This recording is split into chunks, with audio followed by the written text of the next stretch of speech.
let me record on here. So, yeah, I did talk to Pat last night. It was good, but it did make me come up with questions this morning. Okay. So I don't know if you're open to that, but well, Yeah. I wanted to talk about kingdom and race, and I was sitting here thinking to myself, what are you wrestling with as an individual? Because I believe that we can't fix exterior big problems unless we wrestle them out ourselves. And me and you have talked this week about some wrestling that you've been doing, I've been doing, with this topic of discrimination being sin, race being hatred, race being sin, the church, all of those things. And not even like in light of the events that have gone on, but just in fact that it's been an issue that has personally affected you. And then I've also had never could have the same scenarios or experiences that you've had, but I've had just being a sociology teacher, I think, just seeing and hearing my students and hearing things that they've gone through. So like, I guess my question to you would be is what have you wrestled out as of lately when it comes to racism in the church specifically? And have you come to any resolve or not conclusions? I don't want to say that word because I really don't think any of us have the answer. Right. But have you come to any kind of like peace maybe with the wrestling? And when I say wrestling, I mean like facing and like struggling and kind of questioning and going deep, kind of what me and you do anyway when we're together. Wow, that's a whole bunch, Nicole. Well, like what have you been wrestling with all this stuff that's been going on since, I would say, 4 weeks ago, George Floyd, Yeah. probably one of the biggest, in your face Right. thing happening in our country. Well, I feel like what I personally have been wrestling with is how do we address this from a kingdom perspective, right? Too many times we draw lines in the sand over things that are really peripheral and not the heart of it, which is the heart of it is the heart, right? Right. How do we respond to things when we see them? And I feel, and I don't know what that looks like, but I feel like the church should be leading in that response. I don't know what that response looks like, but I feel like the church should be leading in that. I heard somebody say that reconciliation is our lane. I love that. Scripture says that we are ministers of reconciliation. And so if reconciliation is our lane, then I feel like we should be leading in the attempt to bring reconciliation. Now, what does that look like from a kingdom perspective? And I mean, I've seen it in pockets in different places, whether watching something or whatever. But, and I don't want to, I don't know, that I guess I'll keep it right there until we get a little bit further. Like. You're going to say. Huh? Huh? I don't like edits. So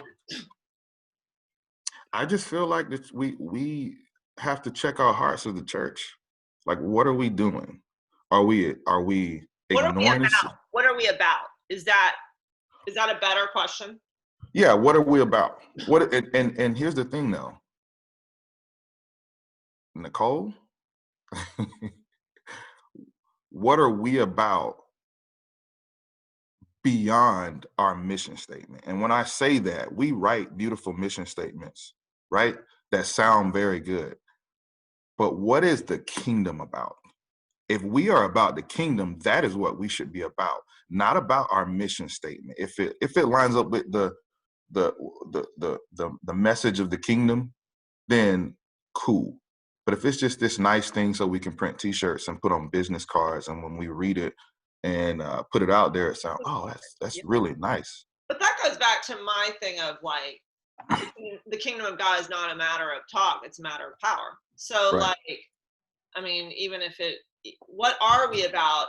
My question is, are we doing what we're about? And I think I told you a long time ago, someone said, like, you only believe the word of God to the extent that you actually live it out. Right. Like, that's the only thing that you'll really have faith for, is to the extent that you are actually walking it out. Mm-hmm. And so it's interesting, because I was talking to a mutual friend of ours last night, and she was just saying, yeah, but what are you about? It has to start with you. It has to start with you as an individual before it can get to the shoulds of what the church should be doing, because we are the church. So Absolutely. what are we about? So she asked me that, and I was like, well, I'm about disrupting to bring change. Like, that is, and I asked Gavin too. I was like, hey, what do you think I'm about? Like, what's my superpower? Like, if I could, if there was like one word on my epitaph, like what? And so his was, I kind of got mad because he said, oh, it's disruptor. And I was like, okay, like overhearing that. But he says, but in order to change anything, like, you break up fallow ground, meaning it's really hard, you have to, like, get a shovel and start poking holes in it. You got to start, getting the tiller out and breaking up that ground. Right. And I feel like that's what me and you are longing for. We're longing to, okay, hey, here's a ton of situations happening that have been happening, over the years, but now all of a sudden people are awake, and they're actually, I mean, the lid is off, right? The lid Right. is off. Okay. So there's no, like, hey, let's all be cool, and oh God, this is so sad. No, the lid is off. People are angry. Okay. People are hurt. People are over it. They're tired of it. So the lid is off. And how do we break up that fallow ground? How do we, because, no offense, I got to admit, I've been wrestling the last couple of weeks too. And I'm like, I don't just want to sit and have another good conversation about it. Yeah. Like, I want to actually do something. So what can me and you as individuals, if it does start with us, what does that look like? What does that look like us doing? That's the question. That's the question I've been, like, actually just asking the Lord. What is the next step? What is the action step that I can take? And I haven't gotten a definite, but whenever, you ask the Lord for something and he doesn't give you a specific answer, you do what you know to do. Right. Yeah. So I know that looks like, in my relationships, being aware of what of whether I'm honoring or loving this person. Like, how do I stay aware of that? And Yeah. yeah, I mean, I think and I feel like a lot of the beginnings of it, like you said, it's going to start with us. It's going to be like, okay, Lord, are there blind spots when it pertains to this area, discrimination, Yes. racism? Racism. Yes. Is there in my heart, are there blind spots that I don't notice, or that I do notice, and we've culturally said that it's okay? Because it's not about agreeing with what a culture is doing. It's agreeing with what the culture of the kingdom is, where we, as believers, I'm talking to the church. Right. Like, the world outside, we are to Yeah. change that, but I'm talking about the church. Right. So have we agreed with the culture that is contrary or totally opposes the culture of heaven and the culture of the kingdom? That's where we need to check ourselves. Yeah, and you're in a unique situation because you are married to a white woman, and you go to a church that is, I mean, I would say we have like it's a community, a small community, not super, super diverse, but like, you actually have more of the day-to-day boots on the ground experience, because you are in an interracial relationship, marriage, and so you're having to really take in everything. Like, I mean, Denise has to do it, and you have to do it. And so I guess my question to you is, as a couple, really the only white and black couple in our church, like, how do you feel that, like, what is it, so what would be kind of like a change that we are talking about between us individuals that you would want to see? Like, what would be the first thing you would want to happen? Like, to see that we can at least recognize that discrimination or things that have happened to you. I know you shared some stories, with our community, and people were like shocked. I could hear them. They were like, "Oh my God, that happened to you. That happened to your son, blah, blah, blah." And it's like, what would be the first thing that you would want people to know? Mm. In the body of Christ. I'm just for me, I love to just put the cards on the table and have a conversation about it. Right. So just listening. You'd want Yeah, people to just listen. just listen and let's talk about maybe my experiences. Let's talk about your your experiences and why you have come to this. Do you believe that it's real? Because some people still don't believe that it's real. They just feel like these are isolated incidents. And Yeah, that is true. sometimes I get a pass because I am on the worship team, or I have spoken, or I have been there for so long. So I get a pass to, um, in certain ways, and maybe some ways I'm not aware of that I don't. Uh, but to have a conversation and just be real about it, because this is not about, oh, I want to. I mean, it is about treating each other like we want to be treated, but this is, and I keep bringing it back to this. If discrimination is sin, then why are we comfortable with it? Well, and justice, I wrote this down this morning. I'll read the definition. Well, God hates injustice, and justice, real justice from the kingdom is restoration of any violation of love. And I Mm, don't know where specifically that definition came from, but I've heard Sean Bolts say it. And this was a guy that was it was actually Sean Bolts' best friend, Hona mm, Toledo. And he said restoration is justice is restoration of any kind of violation of love. So if we can look at discrimination or race being a violation of love, like a violation of, me and you've talked a lot about honoring people and respect, and like that violation just goes on and on without I think the first problem is kind of what you said earlier, that people just don't think it really exists to the extent it does. um, and I know you think I'm weird to compare it to sexuality in the church, but like, they've done research. I mean, I taught a whole chapter on it in sociology.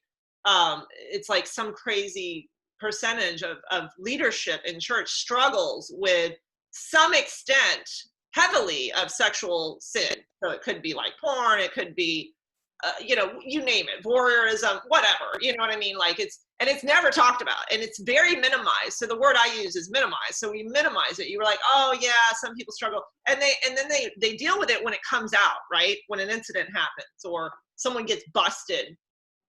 That is how I do compare this. I compare, and maybe mm. I'm wrong. Maybe you can correct me if you don't see that. But I feel like in the church, it's a very hush hush, and it's like, well, we know it's a problem, but it doesn't really. If it's not affecting me personally, then I don't really want to even talk about it or call it out.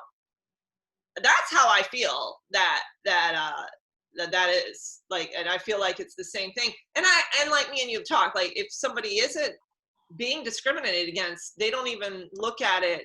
I pictured I was a missionary, and you'd show, oh, little Juan and all these kids in Honduras are starving to death, and people would see it from their TV. Oh man, that's really sad. That sucks. That's awful. We'll send like $15.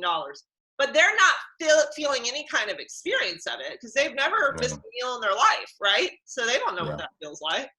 So, I mean, what I hear you say is too, like, people, A, don't think it is as big of a problem as it really is, and B, absolutely have no or not a lot of empathy or compassion for it because it doesn't even really affect them. yeah. I would say that is that that's that possibly true. Um, yeah, I agree with that because I can see that. I would love to believe that that is more true than that's just how it is and we just accept it. You know what I mean? And I feel like That what is until true? Clarify, what is more true? I would like to believe that it is more true that we see it, Oh, but it doesn't affect us versus, or it's like, oh, I see that over there. Wow, that's so bad. right. Versus this is just how it is, and everybody just has to live with it. Yeah, You know what I mean? I do tend, not, I mean, you've struggled with that a little bit or wrestled with that over the last couple weeks. I do feel like people see it and they think, oh man, that really stinks. You know, it's like when a hurricane hits, you know, Pensacola or the Panhandle, and we're like, oh man, we kind of get it because we live in Florida and we know what hurricanes feel like, but we're like, oh yeah, it happens. Oh man, glad it didn't happen to us. You know, Yeah. that's almost kind of like, woo, we missed that one. I mean, we feel bad for those people, but it Yeah. didn't touch us. It's almost like when I tell people when they're going through healing and they see someone else going through it and they're like, oh man, I can recognize that, but I don't want it getting on me. Like, I don't want to have to deal with that. You know what I'm saying? Because Yeah. it's a process of dealing with sin. It's not a, you know, it's like a broken leg. It takes time to heal.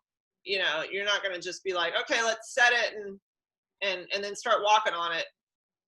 Like, it takes time to heal. This stuff takes time to heal.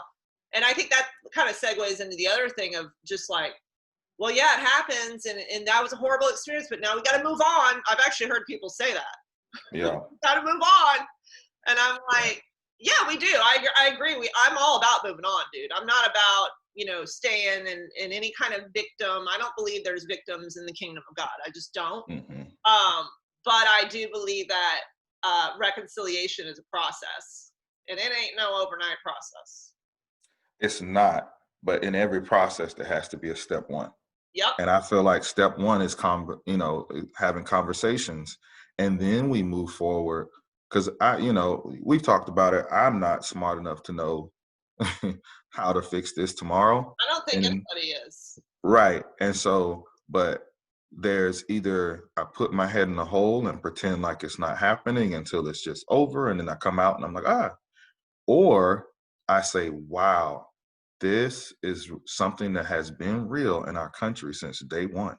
Since day one. And Mm-hmm. it has affected people since day one. Mm-hmm. And the effects, and here's the thing that I've been thinking about. And it's funny because I'm not angry. I'm just aware. Yeah. You know what I mean? So for there to have had to be laws made, Yeah. that's really telling. Everything that we've had to have a law in order to institute, protect, or prevent, that tells you that there was previously a problem. Right. And here's the thing with, people are like, okay, well, so what piece of legislation could we do? And people are scrambling for that, which I feel like maybe there should be some piece of legislation, but legislation does not change hearts. No. And so hearts, if legislation changed hearts, it would have been changed a long time ago. Right. When the laws were put into place. Right. So So I it's don't know. like, I hear you saying like denial, breaking denial. Yeah. The real bottom line issue, which is hearts, which is we don't love each other, we don't honor each other, we think we're pride, shame, we're better than, we're not enough, which happens in the church, a lot. So I think that is step one. It's just like a grieving process. That's the first step, is you deny that the person's dead. You don't want to accept the fact that they're gone. And so it's the same thing. It's like, we don't really want to accept the fact how nasty and ugly racism and discrimination really is. Mm-hmm. To this day. I mean, yeah. Interracial couples, I talk to them and they'll say, we get weird looks when we come in here, or we get stares, or people are, and then some people just blatantly, maybe they're from another century and they just saying stuff that I'm like, what? You know, Yeah. did that come out Yeah. of your mouth? What? And then there's that whole underlying thing of, but I see how they're fighting it. I guess this is why I wanted to have this conversation. And I Hmm. don't like the way it's being fought on the lines. I don't Hmm. like the way it's being, because I guess like what you're saying, it's coming from a world perspective. It's not coming from like a kingdom perspective.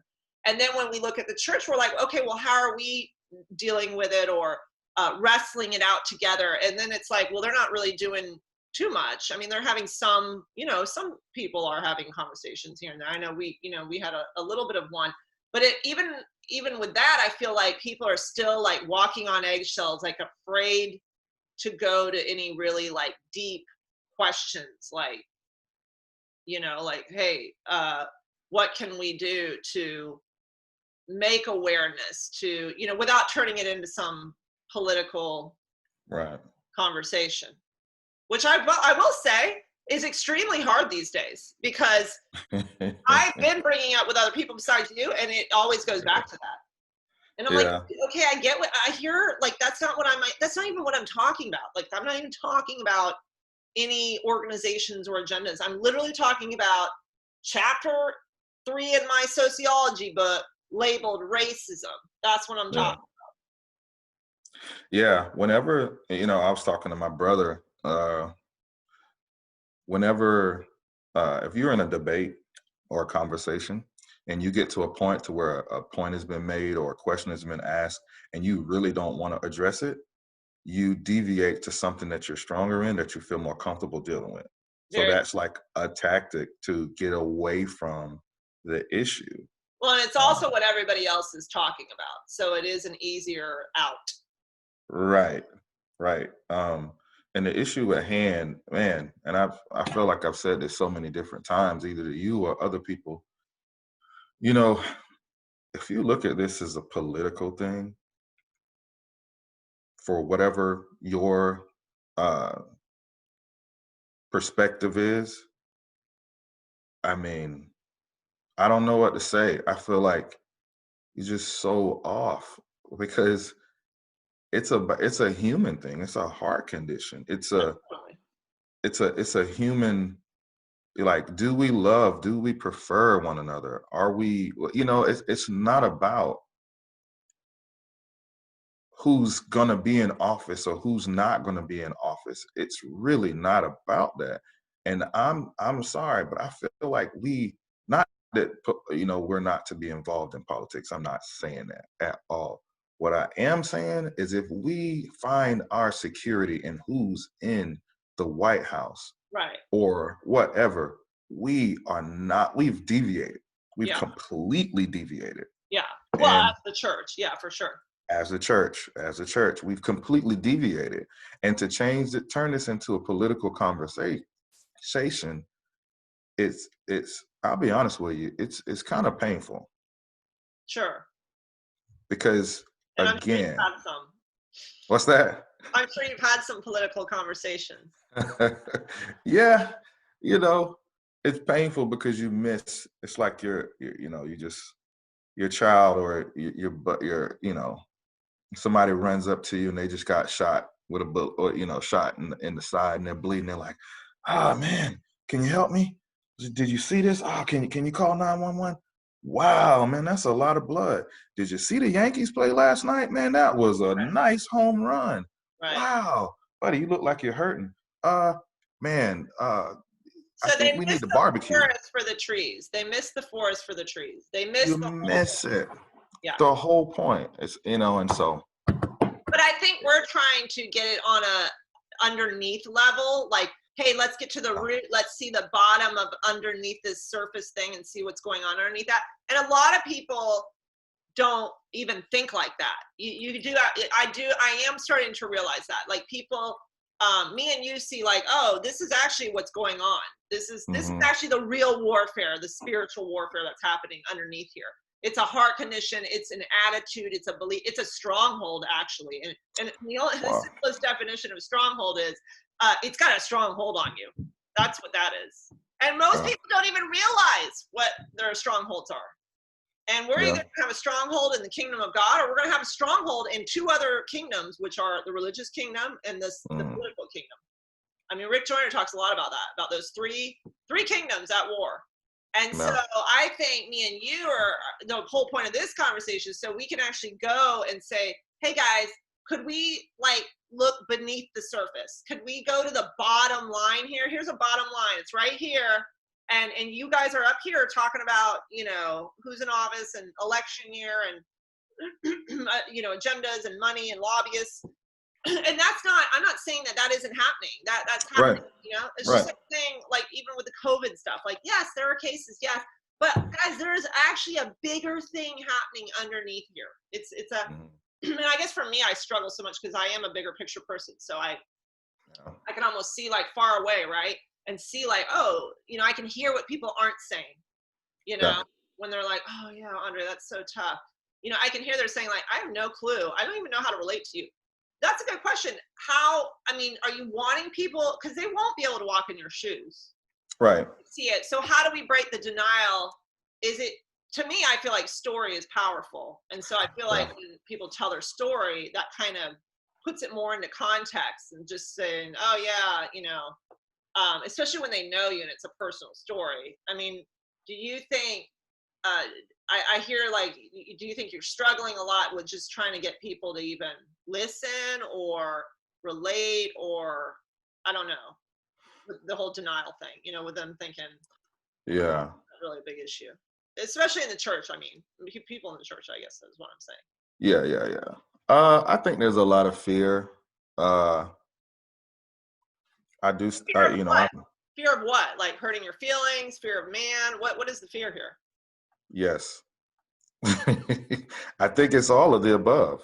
I Mm. think they're afraid of maybe hurting my feelings. I think they're afraid, maybe afraid of finding out things about themselves that they didn't know was there. Yeah, I think that's more of it. Yeah, and um,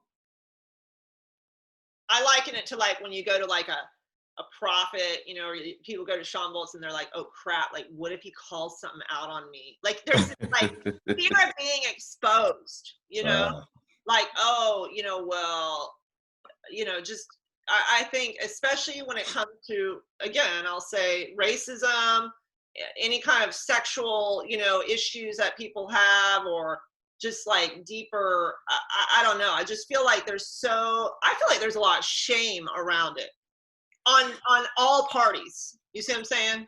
yeah, And then, you know, and in sociology books, they'll say like, they'll try to make whoever's the victim of the discrimination the scapegoat. Like, well, if, you know, they hadn't been, you know, doing this, or then that's why, and statistics show, and, you know, they try to do all that. It's like, I liken it to when a woman is wearing, you know, provocative clothing and said, well, she was asking for it. I mean, those conversations happen still. they do. And so we bypass the person as a human being, and we look to, yeah, we look to just the issues at hand, the top issues.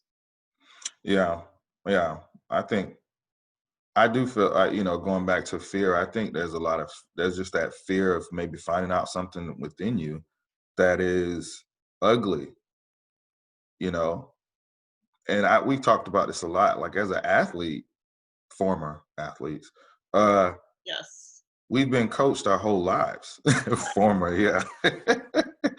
We've been coached our whole lives. We've been critiqued our whole lives. We've been corrected, immediate feedback our whole lives. So sometimes it's hard for me to understand why someone would shy away from that.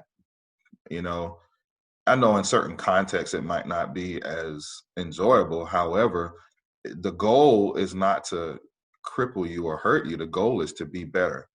And yesterday I was talking to Denise. We were walking, and she asked me that question. Well, we were talking about, and I'm like, "What am I about?"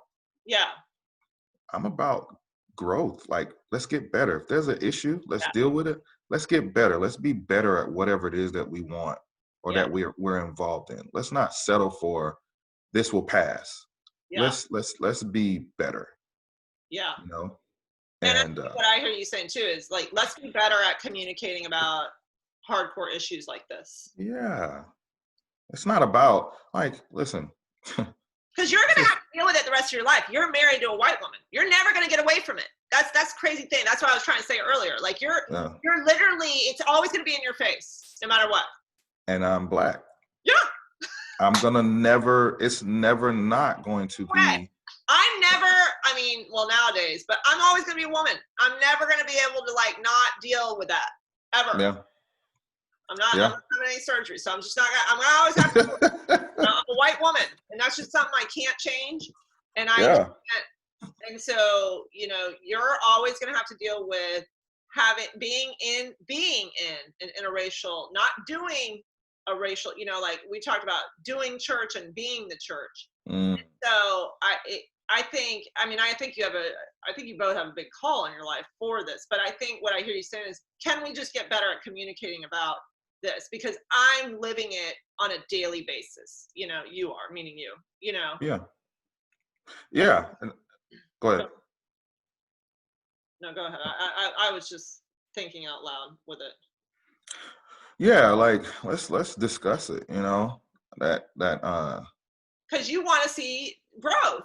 I mean, yours is like mine. You want to see change. Like to me, you don't grow until you change. You have to change right. in order to grow. So in order to change, you've got to dismantle some things, some beliefs, ideas, something. And change is uncomfortable, right? Fun. Whatever it is, change is uncomfortable. And have we become comfortable? We're walking. We've walked into a new season, right? It's been here. And some people are late to the party, right? Yes, And recognizing that. And I love what a friend of mine says you cannot bring dead things into new seasons. Right. You can't. And so yeah, like it's when you train as an athlete, it's painful. It's not practice is not the most enjoyable thing. No. It's not. You get beat up more in practice than you do in the actual game.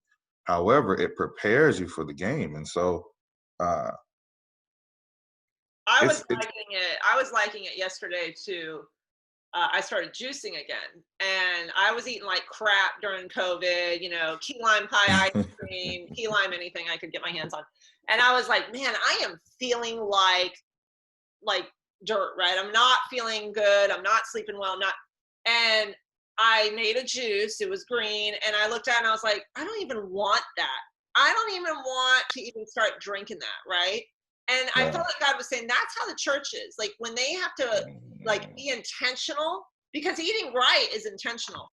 My cross country coach would literally rag on us because we'd have our sports bar. And if we had a love handle or something, he'd be like, what is going on here? If we fell or something, he'd be like, get back up. He was military. So he would make fun of you. And it was humiliating, dude. It was but man, I wanted to be a good runner. I wanted it bad. So I wanted to start feeling better. So I was like, I got to drink this juice. So I started drinking it. But the Lord was showing me, this is how the church is. They've been so used to milkshakes and fries, dude. It's hard to actually step over that line and say, oh crap, we're in a new season. I actually have to be intentional and make a change. I have to instigate it. I have to be the catalyst. And so I started drinking it, but man, as soon as I continued doing it, I could feel the switch in my body. I could feel the switch. And I was like, I've only been doing it for 3 or 4 days, off sugar and all that. And I'm like, I can feel it. I'm so glad I just bit the bullet and did it and drank the green juice, and it's that's kind of what, I've done coaching for years. People don't want to, they don't want to admit they have any issues. So in my marketing, I can't be like, hey, are you feeling stuck? Are you a loser? Nobody wants to admit they're a loser or feeling stuck. Nobody's going to be like, yes, sign me up. I feel like a loser and I'm stuck. Nobody wants to do that, right? So my copywriting friends are like, you can never put that in your ad. You can't put that in your, thing. You got to make them feel like they're going to get something. It's almost like you got to fluff it up and make them feel like they're going to get that good feeling that you get when you start feeling better and you start getting in shape. It's almost like you got to sell that first to get them to bite the bad, the vitamins. And it's like, man, how do we motivate? Really, it goes down to like motivation and showing people, hey, do you want to change? Well, and again, context is sin. The context is things that are not of God. Okay. When has the gospel message, when has that been comfortable? Well, the real gospel message isn't comfortable, but the one that's being preached right now is very comfortable. That's what I'm saying. Tickling a lot of bellies and ears. So have we created a culture that is about us feeling good about ourselves? Absolutely. But is that the culture of the kingdom? And we know the answer is no. Like, and I'm growing in understanding that sometimes my mind doesn't work like people's.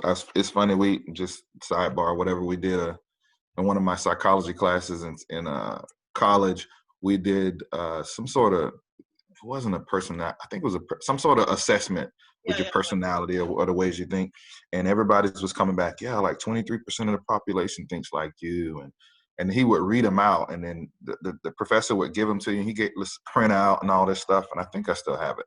But when mine got back, mine said 1% of the population thinks like you.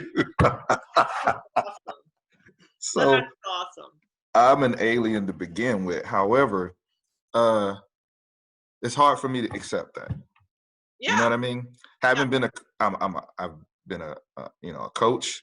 I've led different things.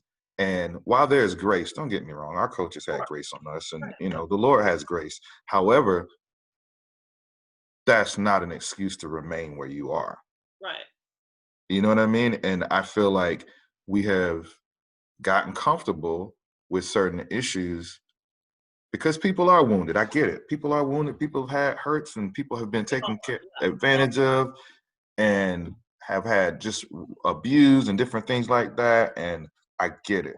And there's a time where there is where that come alongside where it is a more gentle thing. And none of this is to make anybody feel like condemned or this it's not about that. But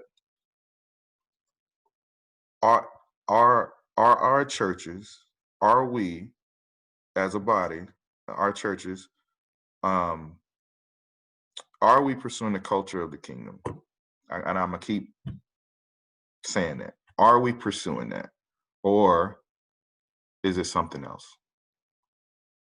Yeah, are we sitting in church? Like, okay, I'll say pursuing the kingdom. What does that look like?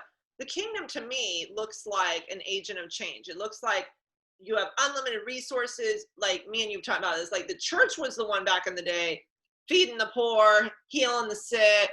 They'd go to the church. They wouldn't go to the government to get answers, right? They'd go to the church. Like in the Bible, it says like, man, who is your king? Because our king can't do this, but we see you and what your king's doing, like your God, and he can do stuff. Like we want to know your God. To me, I've always thought like that's the kingdom, dude. When the world, the greatest survival, when the world will see, I have it written down, how good the God we serve is. That's survival right there. That is kingdom. But they ain't gonna see us good if we all like fighting with each other and hating each other and victim mentality and you did and she said and oh no and I killed you, you killed me. Like that's just not, like, it's not. And so I think yes, I think we've gotten comfortable and there's no condemnation in that, but there is, I believe the whole point of the gospel is to be tested and proved for the next life, because I feel like this life is literally just a big fat test. I don't think this life is for us to chill and get our yacht and retire and travel the world. I don't think that's what this life is about at all. I don't think I have Christians telling me, Nicole, I don't understand. I didn't sign up for this. I'm like, oh, well, then you signed in the wrong boot camp, because this ain't about getting what you want, being happy, and this and that. And I know that sounds very contrary to what is being preached out there, but I just don't believe it says so that the body will become fully mature in Christ. That is, to me, Paul said it, that is what the goal is, the end goal. You will finish the race because there's a freaking prize at the end of the race, okay? Yep. There's rewards. And what I love Gladiator, I love that movie. What we do in this life echoes in eternity. And he was willing to become a slave. He was willing to fight. He was willing to lead an army of, and die for Rome. Like, he was willing to take out the oppressor, who was the bad emperor. And it's just crazy, against all odds, against everybody saying, like, watch them die, right? Yeah. And he says, what we do here echoes in eternity. What we do here matters. Like, what are we about? What is the church about? Is it an agent of change? Are we to grow and be the most resourceful, people on earth, where people are coming to us saying, hey, I want to know your God? To me, that's evangelism. Not saying a little prayer so that you can get your heaven and free in heaven card. Man, yeah, I don't want to start preaching. You need to preach. Go for it, man. Like, but I just feel like, dude, if we can't get racism right, and we can't get money right, and we can't get our sexuality and that, like when I say right, I mean like manage our own feelings about it, and manage. I mean, I'm not perfect. I have questioned myself, and Gavin and I've had some deep talks. My kids are asking me hard questions about racism, about relationships, about communication, and I'm sitting there going, like, having to dig deep, dude. I mean, hard conversations. yeah. They're asking me, like, why is this, like, what's going, why are people tripping? Like, what is happening? Why would people even do that? And I'm sitting there going, well, and then they're looking at me like, okay, well, what do we do about it? So those are the things that I'm like, okay, I know it starts with me. I know I can't demand change from the world, from church, from the government. I know I can't demand it. But I know, like, having these conversations and saying, you know what, Andrei's had personal experiences of this going on in his life. And to me, it goes back to community and connection. Like, and if I'm not connecting with you and hearing your story and be like, oh my God, that sucks, I'm going to fight for your heart, because I know where you've been. I know what you've walked through. I haven't personally experienced it, but I feel that empathy and compassion, and I'm going to, rally around or whatever. To me, I feel like the breakdown is that just pure connection. I mean, Jesus prayed it, like, let them be one as me and you are one. Like, let them, like, they will know you are Christians by your love, not by how great your programs are.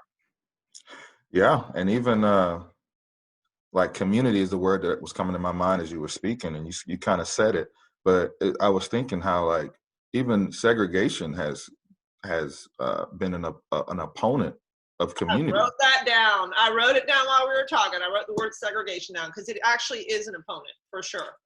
It is an opponent of community, and it causes us to come up with these, in part, there are actual things that have happened, but in part, it causes us to come up with these fears and this separatism and this other, every, if they're not like me, then they're other. Like, we've had that, and we've that's created by that. And there's a lot of misunderstanding, a lot of prejudice means to prejudge. There's a lot of prejudging that has gone on due to segregation, just historically. So there's this fear of, oh, what is this Black guy going to do? Or, oh, what is this white guy going to do? Like, that has, it's, that's happened and caused a lot of the divide, Yes. Because we aren't connected, because we don't want to go and sit at the table with people that look and speak different than us and act different than us and whatever.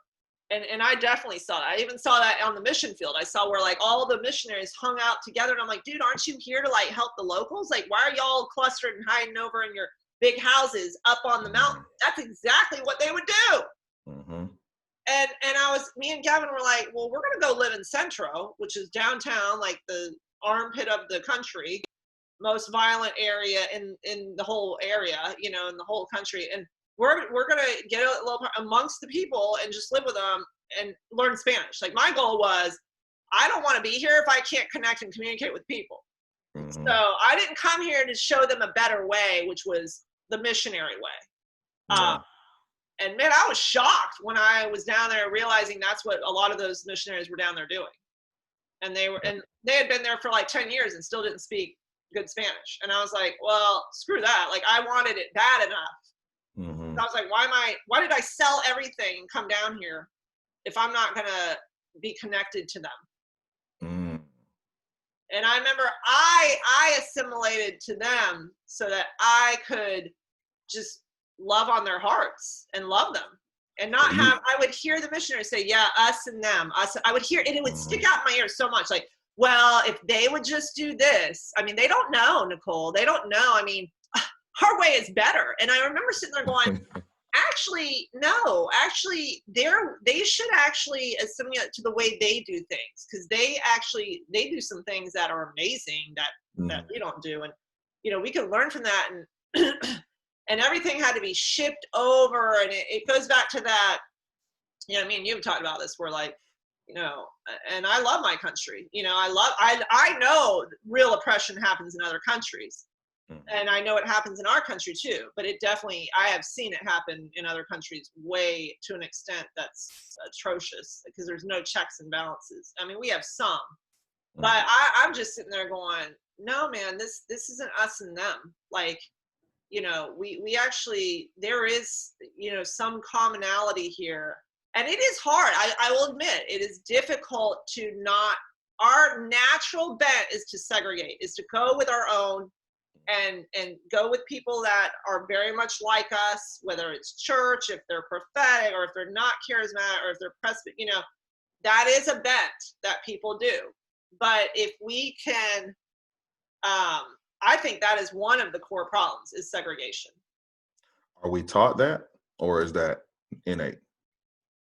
I think it is structured to, I think there is an innate for comfortability, for safety, like what you just said. Like a woman would feel safer around other women than in a room full of strange men. Okay. So, but in culture, it's like, well, no, you're not going to get, we're not in the bush here. We're not going to get chased by a lion. We're not going to get, but yes, I think that we still have those people are still being chased by lions in our culture in certain ways, if you are in a certain place or you look a certain way. And I also think that, I think it's both. I think there's an innate to feel comfortable, and it's a security thing, if you look biologically at it. And then there's also the society is structured for you to comply and be with your own and do the norms. This is what we teach in sociology, the norms, and any deviant behavior is, not approved of or whatever. So yes, I think maybe, what comes first, I don't know. But I think because of the innateism, we structure our society around that to keep it like that. Mm-hmm. But the body of Christ isn't like that. So that's what me and you are, the whole point of this whole recording is, the kingdom of God, he's coming back for one bride, not a white bride, not an American bride, not, he's coming back for one bride. Mm-hmm. And she is going to, diversity runs deep, and she is going to look amazing. And I believe that all of this is happening for a reason because of that. I believe that there will be unity coming, but it's not going to happen the way we're trying to make it happen. It's just not, dude. Yeah. I agree. And when you were talking about bride, I was thinking about that last couple of days. In the King James, it says he's coming back for a bride without spot or wrinkle. Mm-hmm. And so we have some spots and some wrinkles Mm-hmm. that need to be addressed. And we know grace, and we know that Christ came to do what we couldn't do for ourselves, and da da da da da. Yep. We know all of that. However, you know, if there is something wrong, it says that if something's wrong with your arm, cut it off. Something wrong with your leg, cut it Gouge off. out your eye. Deal with it. If your eye is causing you to sin, pluck it out. It didn't say. New Testament. Yeah, it didn't say, oh, let's massage it. Let's put a patch on it so nobody sees it. Yeah. I mean, come on, man. Like, I don't know. Yeah. Like, people always ask me, am I former military? And I was like, no, but my dad was. So was mine. So maybe I have a perspective that's like, we get along well. like, let's go. This is bad. Let's change it. Let's make it better. My kid said I should have been a drill sergeant. But you know what, dude? And maybe I do things wrong. I do. I totally do it wrong. But my heart behind it is good, and I see the fruit of it in my kids. I've seen it. I've seen it. And the Lord showed me it the other day, and I was like, whoa. And I was like, man, I feel like there are days where I just feel like so unworthy to be a parent, dude. And I'm like, or a wife even. I'm just like, I am the chief sinner of all. Okay. I mean, I love that line that Paul says, because I'm like, yeah, that's me, dude. And that is not like false humility, because I ain't saying it to nobody. I'm saying it to me and God. Like, so this is between me and God. But then he's like, but you know what, dude? You may have done it wrong, but your heart is in the right place. And I even feel like that's going on even in our world. I feel like people are angry and they're wounded, but their heart is saying, I just want to be seen. I want to be connected, and I want my heart to be loved. That is everybody's deepest desires, to be known, seen, and loved. So if we can't do that with our brothers and sisters in the church, and we're just going to like sugarcoat it over and be like, oh man, that sucks for you, man. Okay, so what are we having for lunch? You know? That's what Will Hart says, dude. This really has always convicted me. He's like, man, I've been in 2 revivals, and he said, you know, when you have a transformation of the living God hit you, like an encounter, like you seeing an angel, you know, Gabriel coming to your bedroom at night, or Jesus, and then you wake up in the morning, you're just acting like everything's cool, like nothing changed. You're like, all right, man, let's eat our Cheerios and let's go to work. You know, he's like, you can't do that. Like, once you've been marked, you're done, dude. You're like undone for good. Like, you're recklessly in love for the Lord. And that's what I'm seeing. You know, I'm seeing that this COVID stuff and the racism stuff, it's emptying something out of us. And we got to be willing to get empty. We got to be willing to let the purging happen, you know, because that's when he's going to come in and fill us up with truth. Yeah. So question though. Well, you pose a question, what can people do? Yes. And you just said, as a parent, your heart, the heart of what you're trying to do in correcting or directing or dealing with your kids is right. Your heart is in the right place. However, your method or the result of your method, whatever you do, not always good. Yeah. However, your kids they'll know that you love them. And so as a church, let's not worry about being wrong. Yeah.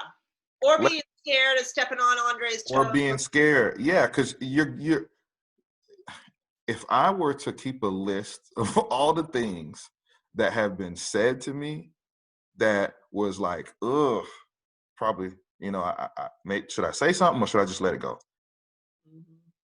Man, I could write a book. You know what I mean? But I knew the heart of the people who were speaking to me were not, hey, let me say something that's going to be offensive. Let me say something that's going to be discriminatory. Like, no, I know that. So I don't keep that in my heart to judge anybody. It's just, I know they were trying to connect and they missed. Okay, let's keep going. I understand that they want to connect with me. So let's try to keep that going. So let's not eat. When you go on mission trips, how many times do you realize, we thought this was going to work, but maybe we shouldn't do this. We need to change. But we're still trying to love these people. Right. So what about that? Do something. Yeah. And be willing to have the conversation with somebody that's like, you know what? Let's not do it that way. Let's maybe think of it this way. Because I'll be honest, Denise, I mean, she's white. My 2 boys are black, right? Yeah. So there have been things that she has asked me. She's like, if I say this like this, how does that, because she, at the beginning, she's like, I was trying to get her like, hey, you're mom. Yeah. Don't let me be the only parent. Your mom. I know you have to walk into this, but your mom. Yeah. And I know it was hard, but I would purposely step back and like kind of push her, say, hey, go ahead. They did something wrong. Go in there and correct them. But she would talk to me about it on how to do it. And I would stay in the room. At first, I would be right there. Yeah. And then I would start staying in the room and letting her. But she made some mistakes. Sure. And we had to talk about it. And she grew. Yeah. And now we're better for it. But if she would have never said anything. Right. There's a humbleness because, and I love it. I love this passage, and I probably bring it up every time me and you talk. But I love when Jesus is saying, hey, I'm going, man. I'm going to go to the cross, and I'll come back, but I'm going to be gone. I'm going to the Father. And all the apostles are like, yes, yes. And he's like, I want you to come with me. I mean, he's like literally saying, I want you to walk the same road I'm walking. Giving up your life, right? That's really what he was saying. Laying down your life for your family and friends. And because that's what Jesus did. And they're looking at him, yes, yes, so good. And Thomas is like, where else are we going to go? Where are you going? I don't understand anything you're saying. And what does he get? Like, he gets labeled Doubting Thomas, right? But to me, I'm like, Thomas is the one who had the balls to ask the question, Lord, we don't even know where you're going. Like, we don't even know where we're going. You know what I'm saying? So he was humble enough while the rest of them were acting all smart, going, yes, Jesus, so good. Amen, Lord. Jesus. He's like, what are you talking about? Like, I don't understand. I don't even know where I would else to go. And it's so funny because I love that line because I say it all the time. I'm like, Jesus, I am so done right now with my walk with you. And I couldn't go anywhere else because I have no clue what I'm doing. But it is like a humbling thing. Denise humbled herself and was like, man, I think I totally botched that up. I said that wrong to your kids, and I don't even know, like, what should I have said it, And you were there to do that. I do feel like you have to have connection in order to be able to do that. Because what's happening is we don't have connection, so everybody's scared. And they're scared they're going to get sandblasted, which they do on Facebook or in person. They're scared they're going to get, judged. Like, oh no, well, I'm this, I'm voting this way, or I'm voting that. Like, I mean, it's all over the place. Nobody is connected, so they don't feel safe. And so they don't speak out. They're not being honest. And it's going to cause those people that maybe have good connections like me and you with other people to where we can start saying, it's okay to say something. And if you get sandblasted, you get I mean, Jesus got sandblasted, he got, I mean, those guys came out to him. That woman was in adultery, and they were like, hey, we're going to stone her. They were totally testing Jesus. What do you think we should do? And he's over there like, man, if y'all haven't sinned, go for it. That is basically what he said. Okay, this is Nicole's version of the Bible. Okay, and they were all like, oh snap. So I think the world and the church is looking for people to do that. They're looking for people that are humble enough and say, you know what, Andre, I have no clue like what you're feeling right now as a black dude going on with this world right now in our church and with your wife and with your kids and the stories you've been through. Like, I don't know, but I want to walk alongside you, and I might mess it up. Another great example is when someone dies, dude. People say the dumbest stuff when people die. Oh my God. So my best friend who was terminally ill, I can't tell you how many people were like, well, Nicole, you knew she was going to, are you kidding me? Like, would you ever say, if that had been my child, would you have said that to me? Well, you knew she was going to die. Like, you knew it wasn't going to, I couldn't believe it. And I have friends who have lost children, and they said some of the stuff people say, but like you said, they don't know what to say. So they're just, and I remember my one friend that lost her, I said, man, I might say something stupid. I don't know what to say. I am feeling really uncomfortable. And I just sat with her in her pain. I remember, and she said, it's okay. She's like, people have said really horrible things, Yeah. you know? And I was just like, dude, I don't know. But I was willing to say it. I was willing to say, you know what? I'm probably going to say some really inappropriate things, or I probably already have. I think I did. I can't remember. And she was like, it's okay because you're here. You're here with me. Like, you're connected. Yeah. I'm hearing echo where I was. But I don't know. no, like just being able to be there, your presence, your concern about the issue.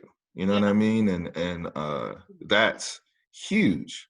Yeah. Just saying, you know what? And I had somebody who they invited me over for dinner, and they started out by saying, listen, I'm from here. This is what I've experienced. I realize that I am not you. So can you just tell me your story? And he didn't have any like, first of all, I want to let you know where I stand on this issue right here. And this is where he didn't say any of that. Any disclaimers. Which I've had that too. Oh, I have too. Yeah. But this person, they just listened. Yeah. And at the end, they just said, wow, I had no idea. And they said, I can see how you would come to this conclusion. I can see how you feel like this. They didn't, and some of the, maybe some of the things that I said, they might have seen it a different way, but they didn't judge my experience. They just said, wow. And you know who did that for me too? Pat. Yeah. I was, both of us, we've been going to Pat for years, but she just let me vent for like the first maybe month. I just vented. She asked me questions and I just vented. And then as the process went along, we started talking about it and we grew, and I grew. And so, but yeah, that the person who allowed me to just share, because they actually cared. Yeah, well, that's it. They were invested. Yeah. And that's what connection takes. It takes an investment, you know? If you put your money where your mouth is and you put money down, you invest in something, you're hoping to God that you're connected to that and that you're going to see some fruit from it. Same thing with relationship. And I want to close in this, like, we're asking the church to be invested in its people and in the hearts of the people, you know? And I think it's going to look very different in the days to come. And I think it's a good thing. And I think denial will be broken. I think it'll be so in our face that people will have to wrestle some things within their own hearts. And I think my prayer is that we will be more intentional and get better at communicating about serious root heart issues that are in our culture that are affecting the body of Christ. Yeah, I agree. I think having these conversations and just, you know, like you said, and maybe just close with that takeaway, you know, if you want to tell whoever's listening, like, yeah, just listen, like, just be there, you know, show that you care. I mean, you talked about selfishness, you know, with our own lives. You know, sometimes I'm just worried about me and mine. And so I'm not worried about my fellow brother or my neighbor or whoever. Yeah, I would just echo that. Like, just listen and know that this is not an indictment against a group of people.